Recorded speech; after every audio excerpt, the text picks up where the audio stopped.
എൻ്റെ പാർട്ടിക്കാരനായൊരു മുൻ മന്ത്രി, അദ്ദേഹം RCS കിടക്കുന്നു, പെട്ടെന്നൊരു മരുന്ന് വാങ്ങും. ഞാനിന്ന് സംസ്ഥാന കമ്മിറ്റി അസിസ്റ്റന്റ് സെക്രട്ടറിയാണ്. ഒറ്റ പൈസ പാർട്ടി ഓഫീസിലില്ല.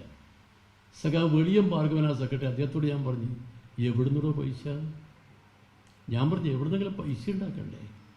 ഇതുപോലൊരു കേസല്ലേ, അപ്പം എന്താ മാർഗം? അപ്പോഴാണ് ഞാൻ അദ്ദേഹത്തെ വിളിച്ചത്. അഭയം അദ്ദേഹമാണ്, ഞാൻ കമ്മ്യൂണിസ്റ്റുകാരനാണ്, അദ്ദേഹം കോൺഗ്രസ്സുകാരനാണ്. അദ്ദേഹമാണ് അഭയം. ഞാൻ വിളിച്ചപ്പോൾ എന്നോട് പറഞ്ഞു, പന്നിയാ അത് നടക്കുമോ?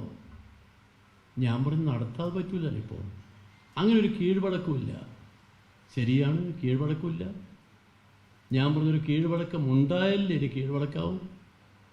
ആ കീഴ്വഴക്കമുള്ളത് കൊണ്ടാണ് ഈ XMLA-മാരൊക്കെ ഇപ്പം മുൻകൂർ കാശ് വാങ്ങിയിട്ട് ലോകത്തിൻ്റെ പല ഭാഗത്തും ചികിത്സിക്കാൻ പോകുന്നത്. അതുണ്ടാക്കിയത് സാക്ഷാൽ ഉമ്മൻചാണ്ടിയാണ്. അത് XMLA-മാർക്ക് ഇപ്പോൾ ഓർമ്മയില്ല. ഇതുപോലെ എത്ര കേസുകൾ വേണം? നിരന്തരമായ ഒരുപാട് കാര്യങ്ങൾ.